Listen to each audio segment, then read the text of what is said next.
Tabela de frequência para variáveis quantitativas contínuas.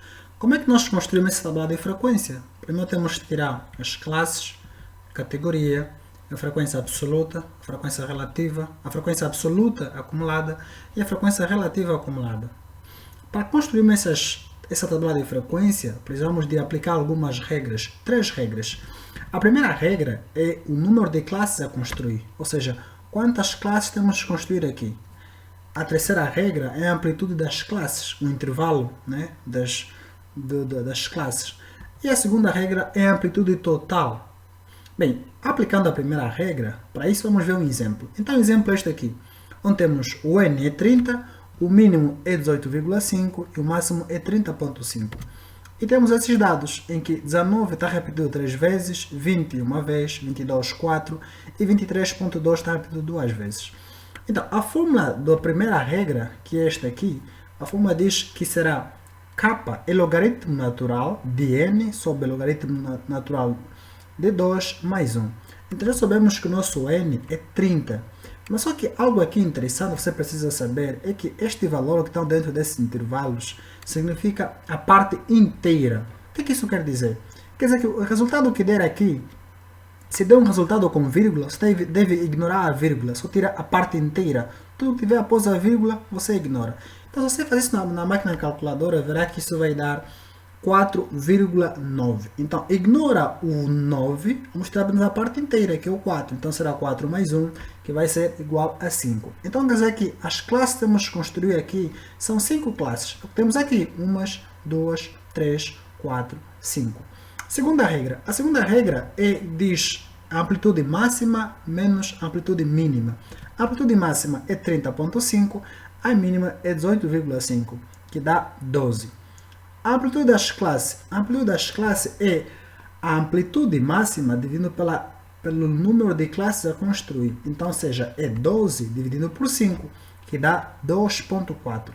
Então, agora já temos todos os resultados das regras, podemos começar a calcular. Então, vamos começar a construir aqui nossas classes. A classe começa sempre do mínimo. O nosso mínimo é 18,5.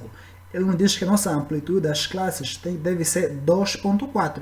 Então, é 18,5 mais 2,4, que vai dar 20,9. Então, continuando, mesma coisa para o demais, 20,9 mais 2,4 dá 23,3. Então, você deve continuar até o máximo, que dá 30,5. O que são categorias?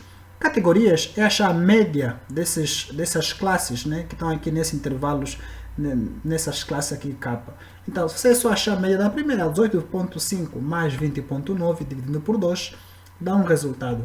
Fazer o demais com os outros dados e, por último, fazer a mesma coisa, que nesse caso aqui deu 29. Frequência absoluta. Frequência absoluta é a quantidade de vezes que está dentro desse intervalo. Ou seja, é contar quantos números existem de 18,5 a 20,9. Se você dá conta, aqui diz que 19 tem 3 e 20 tem 1. Esses dois valores são os únicos valores que estão dentro desse intervalo. Então, quer dizer que a frequência absoluta, o resultado, para a primeira célula é 4. Para a segunda célula, esses dois valores estão dentro desse intervalo, que vai dar 6. E a se fazer o mesmo com os demais, e no final o somatório do n tem que dar 30, né? Que é o que temos aqui. Frequência relativa. Daqui em diante é a mesma coisa que vimos no vídeo passado. A fórmula é esta aqui da frequência relativa. Então, ou seja, vamos simplesmente dividir 4 por 30, 6 por 30, sucessivamente, e temos a nossa frequência relativa. E que no final tem que dar sempre o somatório 1. Frequência absoluta acumulada. Também o mesmo que vimos no vídeo passado. A fórmula que utilizamos é esta, ou seja, o primeiro valor deste é igual ao primeiro valor desse. Vamos fazer esse mais esse, que no final tem que dar sempre o valor de n. Frequência relativa acumulada, também o mesmo que vimos na aula passada. O primeiro valor da frequência relativa acumulada é igual ao primeiro valor desse, então seria depois este mais este, este mais este, este mais este, sucessivamente, e que no final tem que dar sempre 1. Então é assim que nós calculamos ou completamos uma tabela de frequência para variáveis quantitativas contínuas.